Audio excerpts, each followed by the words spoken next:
말씀을 읽었는데 이 말씀을 가지고 일용할 양식을 공급해 주시는 하나님이란 주제로 말씀을 전하겠습니다. 오늘 말씀은 유명한 말씀입니다. 하나님께서 신광야에서 엘림 우리 카페 이름도 엘림이죠. 엘림은 이제 그 사막에는 오아시스인데 물샘도 있고 나무도 있고 엘림과 시내산 그 사이가 이제 신광야라고 하는 곳인데 사막이죠. 이곳에 지금 한 200만 정도 되는 사람들이 지금 지나가고 있습니다. 네, 거기 지나가는데 먹을 것이 떨어졌어요. 하나님께서 기적적인 방법으로 이 일용할 양식을 공급해 주시는 그런 이야기입니다. 오늘 이 말씀을 가지고 크게 두 가지 주제로 설교를 하려고 하는데, 하나는 우리를 향하여 정말 오래 참아주시는 하나님, 우리가 매일 죄짓고 하나님 원망하고 그럼에도 불구하고 사랑하시는 하나님, 이 주제를 하나 좀 우리가 공부하려고 하고, 또 하나는 우리에게 일용할 양식을 늘 공급해 주시는 하나님, 그것이 우리 신앙생활에 어떤 의미가 있는가, 이 두 가지를 좀 집중해서 말씀을 증거하겠습니다. 오늘 설교 들을 때 여러분, 하나님께서 여러분 귀를 열어주시고 가슴도 열어주시고 이 말씀이 잘 들리고 이해되고 가슴을 뜨겁게 하는 그런 설교가 되기를 주의 이름으로 축복합니다. 자, 오늘 말씀해 보니까 엘림을 떠나 엘림과 시내산 사이에 있는 신광야에 이르렀다고 이야기하고 있고, 그날이 둘째 달 15일이라고 이야기합니다. 둘째 달 15일, 첫째 달 15일 날 출애굽했으니까 떠난 지 얼마 됐어요? 지금 한 달 지났죠. 한 달 동안 지나왔는데 어느 길을 지나왔어요? 광야길, 사막길 한 달을 지나가고 있습니다. 한 달 동안 오기 전에 애굽 떠날 때 이것저것 먹을 것도 집어넣고 막 그랬겠죠, 여러분. 그 먹다가 이제 한 달 지나니까 완전히 다 바닥났어요. 다 떨어졌어요. 아무것도 없어요. 한번 생각해 보세요. 200만 정도 되는 사람들과 가축들이 있는데 사막을 지나고 있는데 먹을 게 아무것도 없습니다. 어디서 공급해 올 때가 있나요?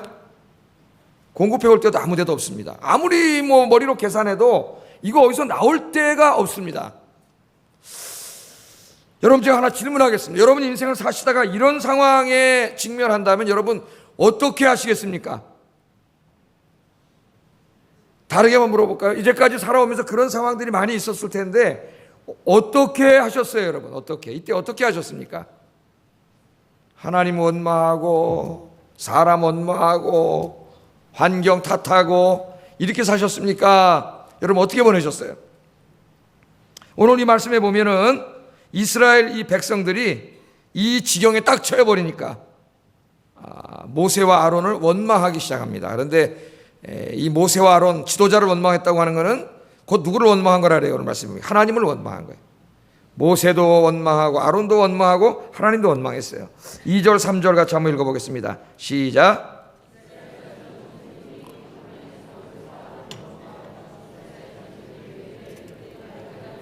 고기 까마 곁에 앉았던 때와 떡을 배불리 먹던 때에 여호와의 손에 죽었다면 좋았을 것을 너희가 이 광야로 우리를 인도하여 내어 이 온 회중으로 줄여 죽게 하는도다, 굶어 죽게 하는도다. 그러면서 막 원망을 하기 시작했습니다. 여러분, 우리 인간이 말이죠, 죄성을 가지고 있는 인간이 자기에게 어떤 불행한 일이 닥치거나 어려운 일이 닥치면은 우리는 어떻게 합니까? 나의 이 분풀이를 할 희생양을 찾아요. 희생양, 우리 인간의 마음속에. 그래가지고 그 사람을 정해가지고 어떻게 합니까? 원망하고 그 사람 탓하고. 보통 우리가 그렇게 살아가잖아요. 그죠? 우리가 그렇게 살아가요. 근데 오늘 여기 이스라엘 백성들이 지금 어떻게 할 수가 없는 상황이에요. 200만 여기 지금 왔는데, 광야길에 왔는데, 하나님이 가라 그래서 왔고, 모세와 아론 지도자가 이끌어서 왔는데, 여기 왔는데 먹을 게 없어요. 그런데 지금 뭘 먹을 걸 가지고 와야 되겠는데, 이 광야 한가운데 있는데, 이거 어디서, 200만 명이 먹을 걸 어디서 가져오냔 말이에요. 도저히 이거 어떻게 이룰 수 없잖아요, 이게. 불가능해, 상황이. 불가능해. 그러니까, 원망하기 시작하는 거예요. 근데 한 가지 더 물어보겠어요, 여러분. 누구 원망하고 탓한다고 환경이 바뀝니까? 예? 여러분, 누구 원망하고 누구 탓하고 그러면 환경이 바뀌는 게 아니라 자기 인생이 망해버려요. 자기 인생이. 하나님 원망하고 사람 원망하고 남 탓하고 그렇게 사는 사람은 스스로 자기 인생을 망하게 하는 사람, 불행하게 만드는 사람이에요. 하나님이 주신 또 다른 곳에 많은 기회도 있고 시간도 있고 이런 거 있는데 그것도 하나도 보지 못하고 원망하고 남 탓하다 그냥 쓰러져 버리는 사람이에요. 요즘 우리나라의 아들러라고 하는 심리학자의 심리학이 대세를 요새 최근에 이루고 있습니다. 아들러는 누구냐 하면 이제 프로이트라고 하는 사람하고 또 제가 설교 때 자주 얘기했던 빅톨 프랭클이라고 하는 유대인이죠. 유대인 심리학자하고 이 아들러, 알프레드 아들러하고, 이 아들러도 유대인이에요. 이 세 사람이 세계 3대 심리학파를 이루고 있는 거성입니다. 근데 우리나라에는 프로이트만 많이 알려져 있어요. 프로이트만. 이 아들러가 잘 알려져 있지 않은데, 최근에 이 아들러의 심리학이 막 대세를 이루고 있어요. 그가 쓴 원전이 대세를 이루고 있는 게 아니라 아들러의 심리학 책을 가지고 우리 삶의 이런저런 문제들을 다룬 책들인데 주로 일본 사람들이 썼더라고요. 베스트셀러가 되고 있습니다. 잘 팔리고 있어요. 그 중에 제가 이제 한 권 소개해 드리겠습니다. 한 권. 화면에 나오는데, 인생에 지지 않을 용기. 이런 책이 있는데, 아들러가 직접 쓴 책은 아니고 오구라 히로시라고 하는 일본의 그 경영 컨설턴트인데, 이 사람이 그 아들러 심리학 중에 중요한 주제들을 가지고 이렇게 자기가 풀어서 해설해 놓은 책이에요. 그러니까 굉장히 쉽고 너무 도움이 되는 책이니까 손 딱 잡으면 하루에 다 읽을 수 있습니다. 너무 재밌고 쉬워요. 여러분 꼭 한번 읽어보세요. 많이 도움이 됩니다. 자, 이 아들러 심리학의 핵심은 자기 인생의 모든 결과는 자기 책임이라는 거예요. 자기 책임. 프로이트는 뭐라 그랬어요? 우리가 오늘 나의 모습, 나의 불행한 모습은 지금 내가 책임이 아니라 누가 책임이에요? 나의 과거 책임이에요. 과거. 예? 그게 우리 엄마일 수도 있고 아버지일 수도 있고 내 불행했던 어렸을 때 가정 환경일 수도 있고 그때 만났던 좋지 않은 뭐 사람일 수도 있고 선생님일 수도 있고, 나의 인생의 모든 게 과거 책임이에요. 과거가 나를 이렇게 불행하게 만든 거예요. 과거가. 근데 아들러는 그런 프로이트론을 반대합니다. 그래서 뭐 어쨌다는 거예요. 누구나 과거는 가지고 있는데 그 과거가 그 사람을 불행하게 만든 게 아니라 그 과거를 자기가 지금 어떤 시각으로 바라보고 있는가, 어떻게 해석하고 있는가, 그것이 자기 인생을 결정짓는다는 거예요. 그런 이제 심리학에서 좀 어려운 말로 인지태도라는 겁니다. 인지태도.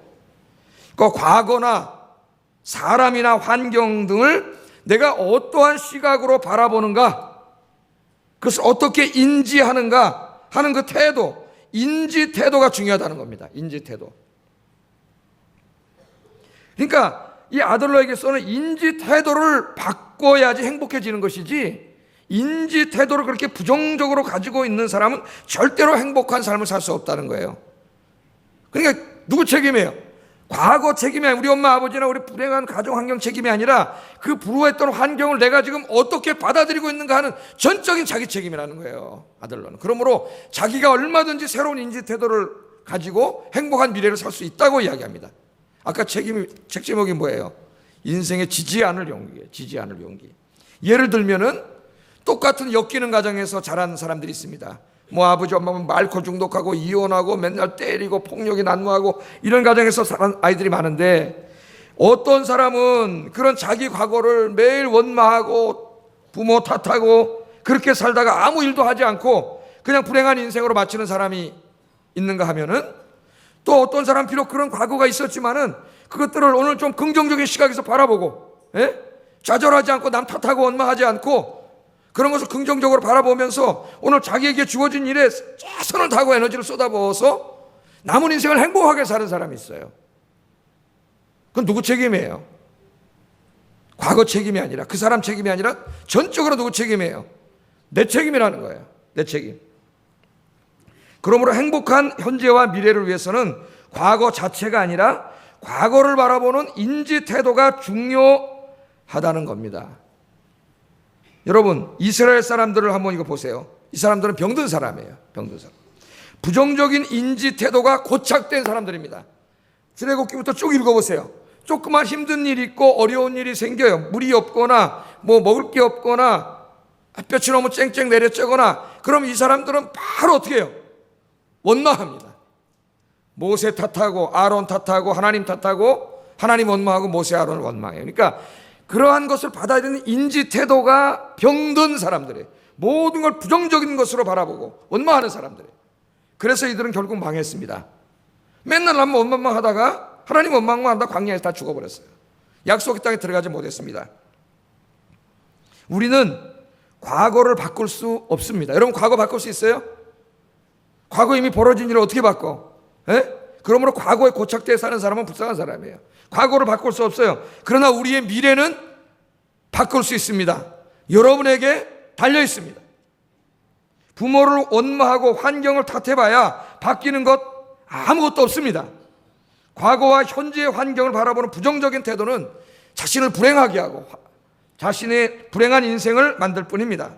우리는 과거를 바꿀 수는 없지만 그 과거를 바라보는 인지 태도는 바꿀 수 있습니다. 이해가 되시죠?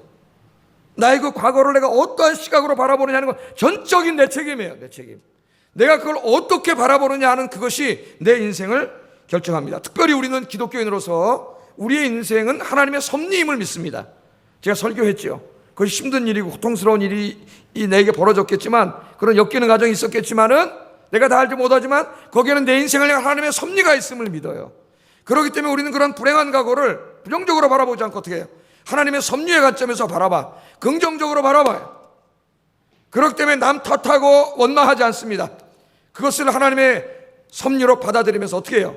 하나님이 나에게 주신 것들로 현재에 최선을 다하는 거예요. 에너지를 쏟아붓는 거예요. 미래에 좋은 설계를 하고 내 미래를 위해서 기도하면서 최선을 다하는 거예요. 이게 중요한 거예요. 기도하면서 최선을 다하는 거예요. 기도하면서 최선을 다하라는 거는 아들로 말이 아니라 제 말입니다. 제 말. 아들로 기도하라는 말은 안 했어요. 자기 결정을 안 했어요. 그러나 자기가 다 어떻게 그거를 이렇게 긍정적으로 볼 수 있어요? 하나님 도와주셔야 되는 거지. 예? 기도하면 하나님 긍정적으로 보게 하시고 자기 인생을 향한 하나님의 섭리를 깨닫게 하셔요. 그래서 원망하지 않아요. 남 탓하지 않아요. 환경 탓하지. 나 그 사람 때문에, 우리 엄마 아버지 때문에, 우리 가정이 불행해서 그런 말 하지. 그런 말 하지 않아. 네, 그런 말 하지. 그런 말 하지 말라고 지금 마이크가 막. 자는 사람 벌떡 깨라고.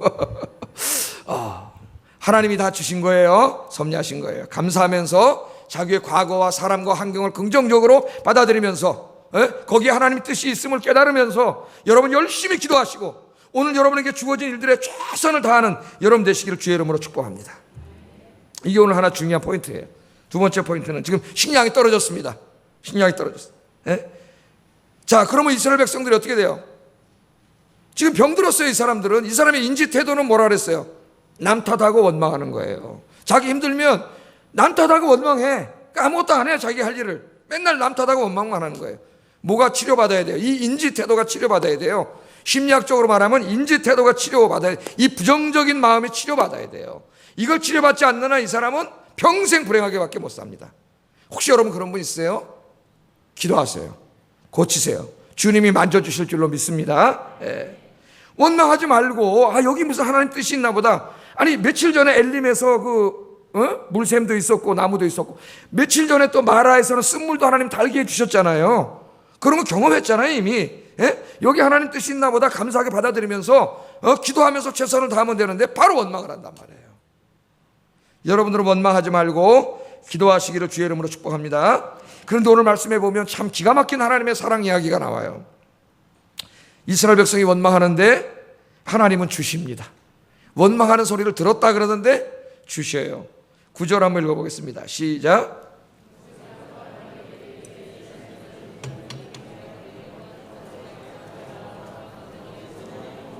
아멘. 여러분 원망하면요 하나님이 들으세요. 하나님이 어려운 일을 주는 것도 그 일을 통해서 나를 더 유익되게 하려고 주신 건데 잠깐 동안 그걸 깨닫지 못하고 하나님 원망하고 불평하면 하나님의 선하신 뜻을 불신앙하는 거예요. 하나님 들으셨다 그러잖아요. 그런데 하나님이 원망하는 소리를 들었는데도 하나님이 사랑을 베풀어 주십니다. 12절 한번 읽어보겠습니다. 시작.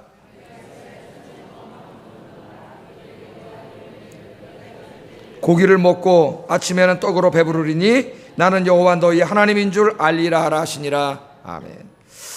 자, 말씀이 좀 이상하죠. 하나님께서 이스라엘의 원망을 들으셨다는 것과 만나와 메추라기를 주셨다는 것은 논리적으로 맞지 않습니다. 그죠?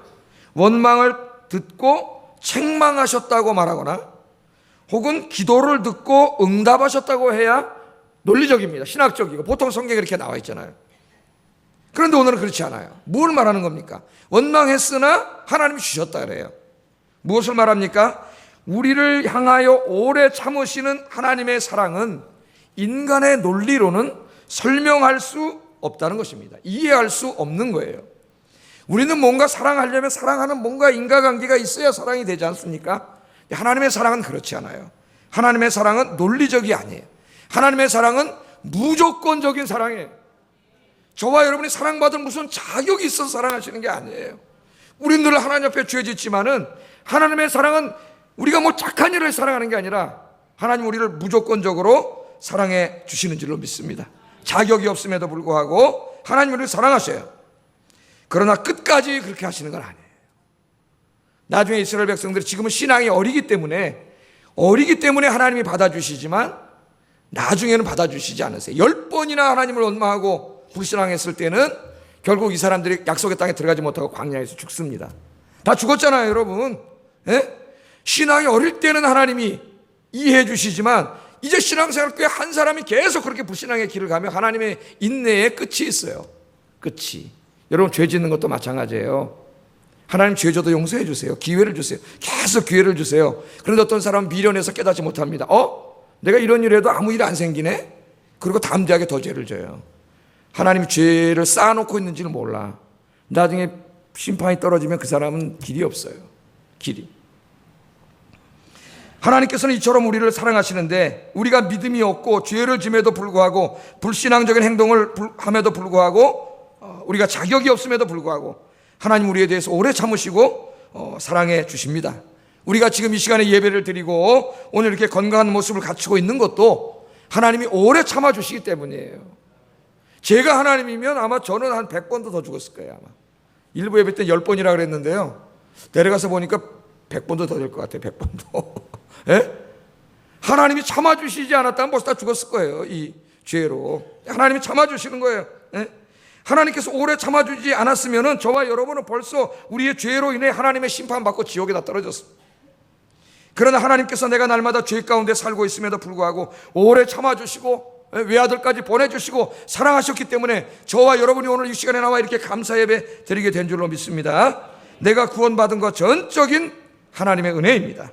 내가 죄인임에도 불구하고 날마다 하나님을 대적하고 살았음에도 불구하고 하나님께서 내 인생에 찾아오셨습니다.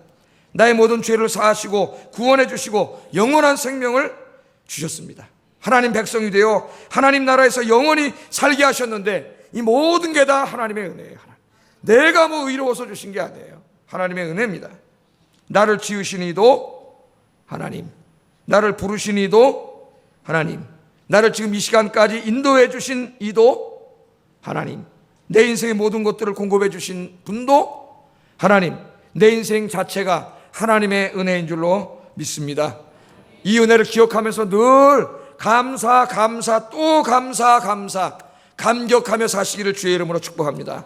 이게 오늘 설교 두 번째 포인트예요. 자, 그럼 세 번째 말씀 넘어가 보겠습니다. 하나님께서는 이스라엘 백성들의 원망에도 불구하고 하늘에서 비를 내림과 같이 이스라엘 백성들에게 먹을 양식을 내려주시겠다고 약속하고 내려주셨어요. 우리 4절 한번 읽어보겠습니다. 시작.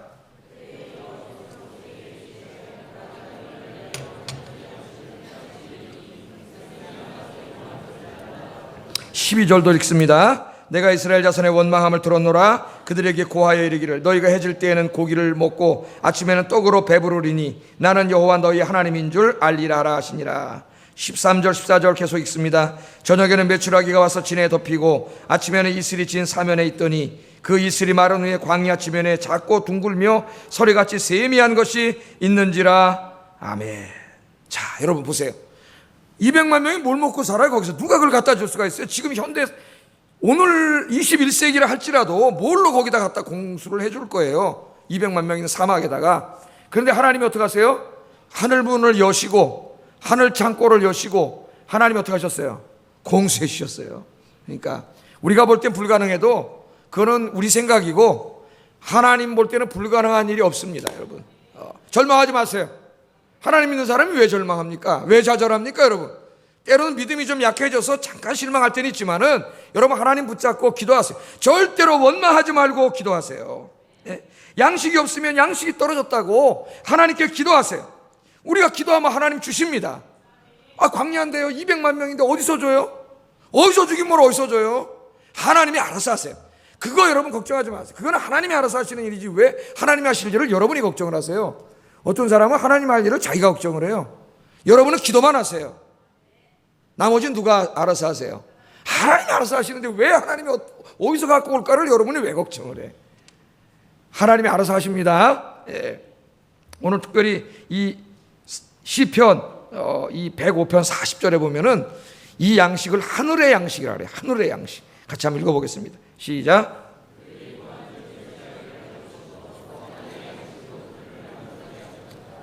아멘. 뭘로 먹였어요? 하늘의 양식으로. 땅의 양식이 떨어지면 하나님이 하늘의 양식으로 공급해 줄 줄로 믿습니다. 이 최근에 엔트로피 세계관을 가져요.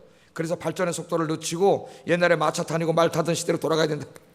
그래서 막 기름 막 팍팍 쓰고 이렇게 쓰지 말고 그런 시대로 다시 세계화 운동을 다 때려치고 동네 위주로 조그만 고을 위주로 이렇게 살아가야 된다고 주장하는 사람들이 있어요. 엔트로피 세계관을 가지고 지금 이 유럽에도 굉장히 많이 있습니다. 이 세계화 반대하고 막 데모하고 그러죠. 유럽 정상들 모이면 데모하고 반대하고 그런 사람들이 막 그런 사람, 어떤 사람 막 옷 벗고 나와서 반대하고 막 그러잖아요.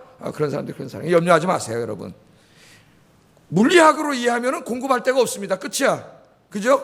물리학자들이 이야기는 어디서 와요, 이게? 차원은 고갈되어 있고 다 쓰면 끝이죠. 그런데 그거는 인간의 생각이에요. 창조주 하나님 계세요. 그 사람들은 창조주 하나님을 몰라. 예? 그러니까 엔트로피 세계관을 주장하는 거예요. 물론 자원을 아껴 쓰자는 건 나쁜 말은 아닙니다. 그런데 하나님이 창고를 여시고 하늘 창고를 여시고 하늘 양식으로 능히 채워주실 줄 믿습니다. 35절을 보세요. 35절 같이 읽어보겠습니다. 시작.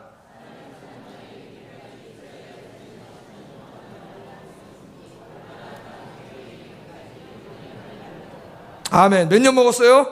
40년 동안 200만 명이 하루 3끼씩 맛있는 만나와 고기 이빨에 끼일 정도로 고기와 만나를 200만 명이 40년 동물들도 있었는데 도저히 먹을 수 없잖아요. 예? 뭐 다 먹이잖아요. 여러분 세계 인구가 70억 명인데 우리가 생선을 맨날 먹는데 말이죠. 그 생선 70억 명이 먹어치우는데 맨날 어디서 나올까요? 이거 회쳐 먹고 막 찌개 끓여 먹고 구워 먹고 삶아 먹고 다 먹는데 여러분 생선이 말이죠. 물고기가 우리 사람들처럼 말이죠. 평생 동안 그냥 알 한 2개만 낳는다고 생각해 보세요. 그러면 아마 물고기 한 마리에 몇억 원 할 거야 지금. 비싸 무조건 먹을 거야. 그런데 우리가 명태 잡아서 보면 명태 뱃속에 알이 그냥 이만큼 있어요. 이만큼. 에? 그것도 다 낳지도 못하고 재펴 먹는데도 그건 아마 엄청나요. 하나님이 공급은 무한한 거예요. 무한한 거예요.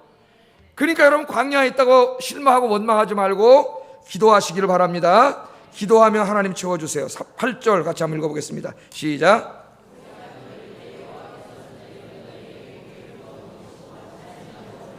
아멘. 주어가 누굽니까? 양식을 준 주어가 누구예요? 나예요? 하나님이에요. 여호와께서 주셨다 그랬잖아요. 이거 절대 잊지 마세요. 우리가 열심히 일하지만 그 열심히 일하는 것에 열매를 거두게 하시는 분은 하나님이세요. 여호와께서 주셨습니다. 양식을 주신 주어가 여호와예요. 근데 우리 인간이 얼마나 어리석은지 아십니까? 기도를 합니다. 그럼 하나님이 주세요. 하나님 나 이 돈도 필요하면 돈 좀 주세요. 돈을 주세요. 그럼 우리는 그 돈을 주신 하나님은 잊어먹어요. 그리고 누구에게 집중을 해요? 돈에게 집중을 해요. 그러니까 하나님께 뭘 달라고 기도했는데 하나님 주시면 그 주신 하나님을 잊어먹고 하나님이 주신 것들에 집중해. 그 주신 것들을 우상화시켜요. 이 참 어리석은 인간이에요. 어리석은 인간이에요. 여러분 누가 주신 거예요? 하나님 주신 거예요. 40년 동안 먹여주셨어요. 필요하면 또 누가 주세요? 하나님이 주세요. 필요하면 하나님 주세요. 하나님이 주신 것들에 마음 뺏기지 말고 여러분 하나님께만 집중하고 하나님만 섬기며 사시는 여러분 되기를 주의 이름으로 축복합니다.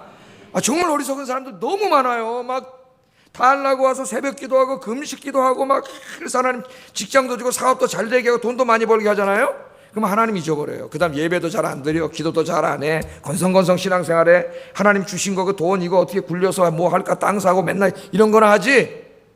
그걸 주신 하나님께 감사하면서 이거 하나님 위해서 써야 되겠다 이런 생각을 안 한다는 거예요. 인간이 어리석어서요. 예? 그래서 경제가 잘 되고 잘 살아진 다음에 예수 잘 믿은 적이 거의 없습니다. 교회사 2000년에 없어요. 제일 예수 잘 믿을 때가 가난할 때예요. 가난할 때 핍박받을 때 고난이 있을 때 그때 신앙도 제일 순수하고 예수 잘 믿었지. 지금 우리나라도 이렇게 되잖아요. 경제 잘 되니까 신앙생활 엉망됐잖아요. 안 나와. 공예배 운동하는 데도 안 나와요. 공예배. 그렇게 돼가고 있지 않습니까 여러분? 여러분 그럼 하나님 어떻게 하는지 아세요? 가져가 버려요. 다 싹 다 가져가 버려요. 명심하세요. 가져가요. 여러분 지금 아르헨티나 세계에서 제일 못 사는 나라지만 얼마 전까지만 해도 세계 5대 교역 국가였습니다. 하루아침에 망해버렸어요. 우리 경제 우리 정말 수출에 의존하는 나라입니다. 지금 삼성이 흔들리고 있다 벌써 나오고 있어요. 삼성이 흔들리면 이 나라 경제 무너져요. 예? 여러분. 한 방에 가요, 한 방에. 핸드폰 안 팔리고 TV 안 팔리면, 자동차 안 팔리면 끝이에요. 수십만, 수백만 취업전하고 여러분 자녀들 대학 졸업에 들어갈 직장도 없어요. 누가 주시는 거예요? 하나님 주시는 거니까 더 잘 하나님 믿어야지. 예? 더 기도하고 더 잘 예배드리고 공예배 더 나와서 열심히 해야지. 어디 가서 한눈 팔고 다녀요? 가져가요, 하나님이. 여러분은 하나님께만 집중하시기를 주의 이름으로 축복합니다. 하나님이 돈 이거 주시면서요, 테스트 하셨어요. 테스트. 중요한 두 가지 하나님 주셨어요. 왜냐하면은 이 돈이라는 거는 중립적이지 않아요. 어떤 사람 중립적이라 그러는데, 물론 돈 자체가 중립적일 수도 있지만은 돈은 엄청난 영적인 권세를 가지고 있어요. 여러분이 알잖아요. 우리의 마음을 다 뺏어가요, 이 돈이. 심지어는 하나님에게로 가는 마음도 다 뺏어가요. 하나님이 만나와 매출하게 준 다음에 여기에 마음 뺏길 걸 알고 두 가지 딱 하나님 주셔요. 두 가지 딱 주시는데 뭐냐면은 한 번에 한 오멜 이상은 못 가져가게, 한 사람당. 욕심 부리지 못하게 합니다. 두 번째는 안식일 날은 주질 않으셨어요. 이 두 가지가 상당히 중요합니다, 우리에게 있어서. 자, 제6일에는 그들이 그 거둔 것을 예비할지니 날마다 거두던 것에 갑절이 되리라. 안식일 전날 두 번 가져가게, 두 배를 주시고 안식일 안 주셔요. 그 다음에 16절 같이 한번 읽어보겠습니다. 시작.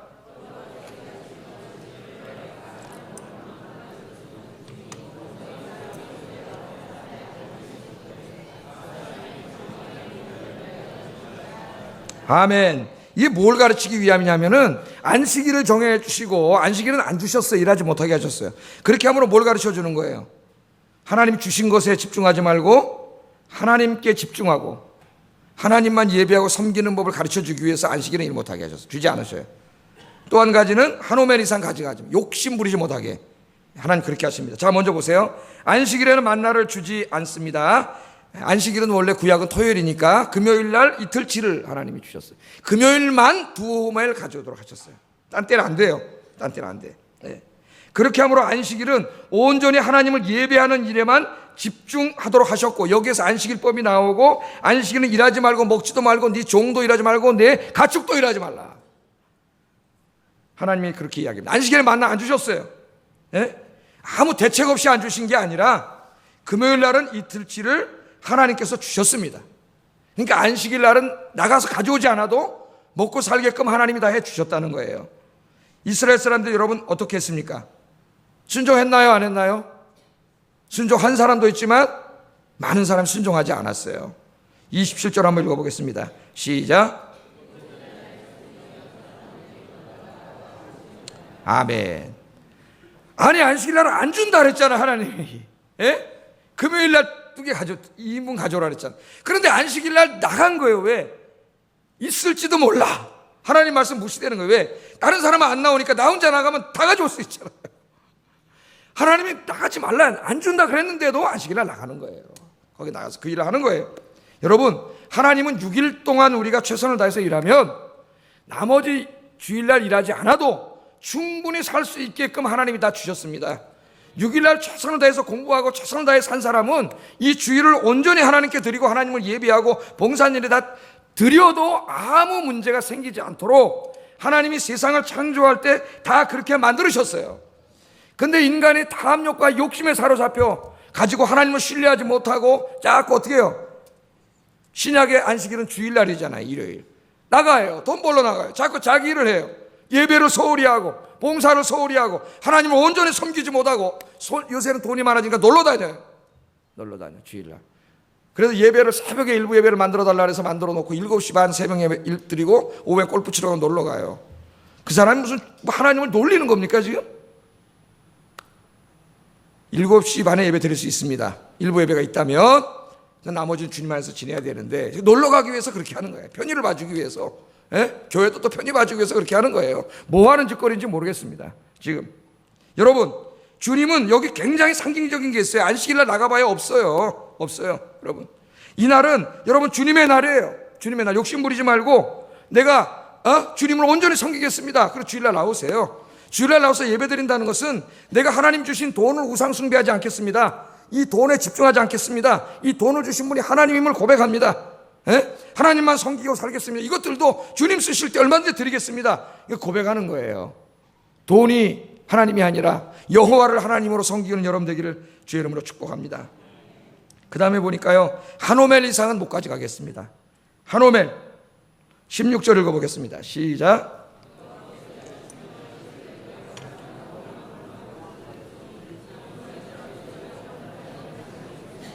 아멘. 한 오멜 가져가지 말아 그랬는데 또 욕심이 난 사람들이 또 어떻게 더 가져갔어요. 여러분 생각해 보세요. 여러분 같으면 가져갈 것 같아요, 안 가져갈 것 같아요? 나왔는데 먹을 게 널렸는데 다 공짜입니다. 여러분들 마트에 가가지고 말이죠, 오 세일합니다, 막 계란 1,000원에 한 판, 그러면 한 사람 하나만 사가세요. 하나 사는 거 줄 돌아가서 또 하나 사요. 예수 믿는 사람도 그래요. 그까짓 거 하나 더 사려고, 차 지나가다 뒷문이 열려가지고 현금 수송차 돈이 떨어지니까 사람들이 새카맣게 달려가서 돈 주는, 이게 인간이에요, 여러분. 그러니까 가서 욕심을 부리고 막 가져와요. 하나님 가져오지 말라 그랬는데 그걸 아침까지 내버려뒀어요. 그날 먹을 건 그날 주시기 때문에 그 하나님을 믿어야 되는데 못 믿으니까, 신뢰하지 못하니까 더 가져와서 아침까지 남겨놓은 거예요. 아침에 먹을 수 있어요, 없어요? 성경에 뭐라 그랬어요? 썩고 벌레 생기고 냄새나서 먹을 수가 없게 됐습니다. 여기에 상당히 중요한 신학적 상징적인 의미가 있어요. 상징적인 의미. 그렇게 욕심내고 쌓아놓고 모아놔봤자 그거 아무 유익이 없다는 거예요, 여러분. 아무 유익이 없어요. 그런데도 우리는 지금 그렇게 살아가고 있습니다. 우리 16절에 보면 다시 한번 여기 뭘 강조해요? 먹을 만큼만 거두라 그랬어요. 먹을 만큼. 여러분, 먹을 만큼 있으면 욕심 부리지 마세요. 하나님 그렇게 말씀하셨잖아요. 먹을 만큼만 이것을 거둘지니라. 먹을 만큼 있으면 만족하세요. 감사하세요. 아멘도 안 해? 그럼 먹을 만큼도 안 주셔야 하나님. 너무 많이 소유하려고 욕심 부리지 마세요. 가지고 있는 것들 너무 욕심 부리고, 그거 다 맨날 어떻게 해서 여기 땅 사고 집 사고 펀드 집어넣고 뭐 이걸 어떻게 굴릴까? 먹을 만큼 있으면 하나님 기뻐하시는 일에 드릴 수 있기를 주의 이름으로 축복합니다. 그날 걱정 그날 하라 그랬어요. 그러면 하나님이 내일 또 주세요. 그렇게 40년 계속 주셨잖아. 근데 그리스도인들은 안 믿어요. 하나님을 신뢰하지 않아요. 하나님을 신뢰하지 않으니까 내가 하려고 해요. 내가 싸놓으려고 그러는 거예요. 신명기 29장 5절 한번 읽어보겠습니다. 시작.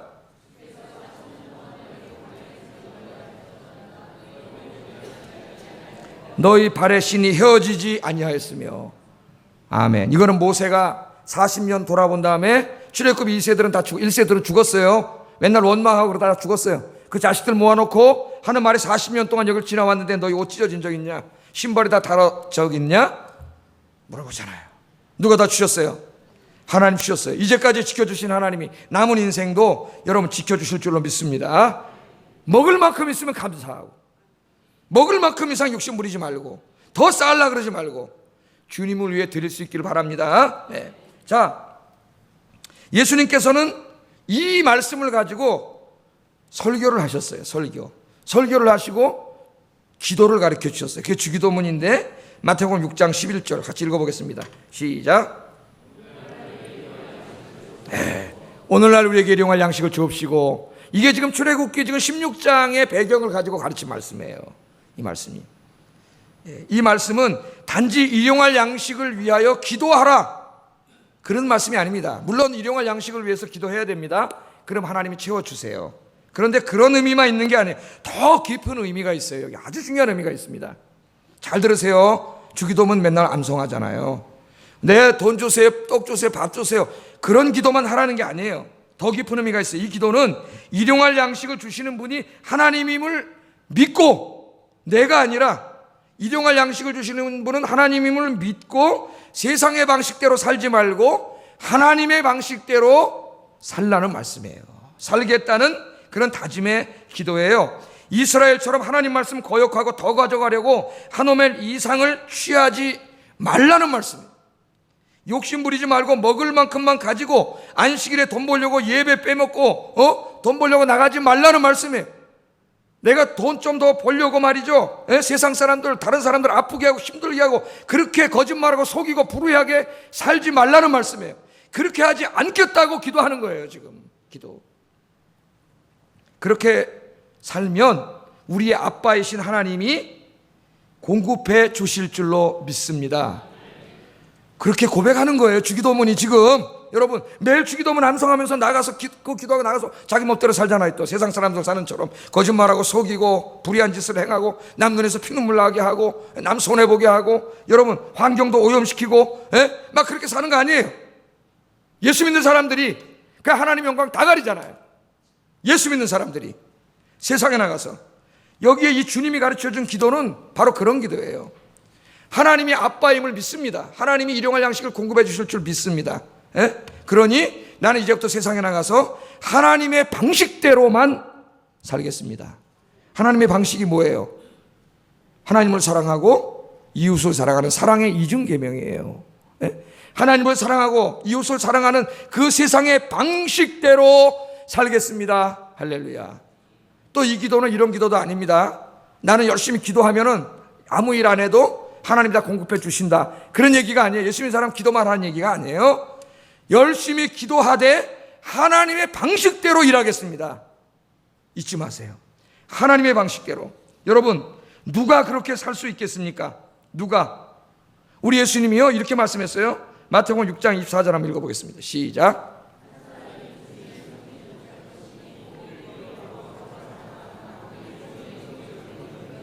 너희가 하나님과 재물을 겸하여 섬기지 못하느니라.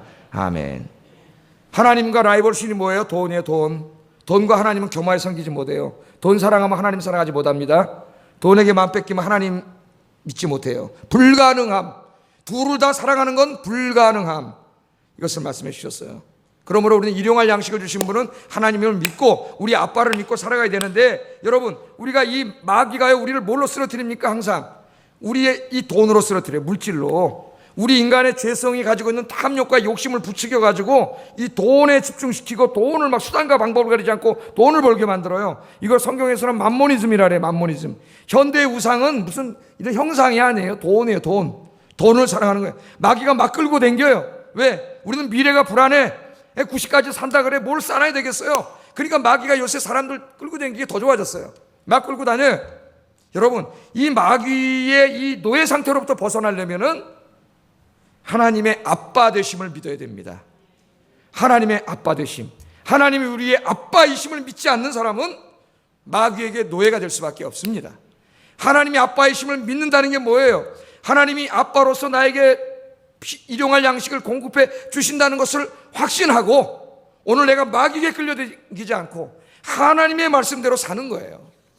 주기도문은 바로 그런 기도입니다. 그런 사람은 돈을 벌어도 정직하게 벌러 속이고 거짓말하고 투기하고 이중장부 쓰고 그런 일 하지 않아요.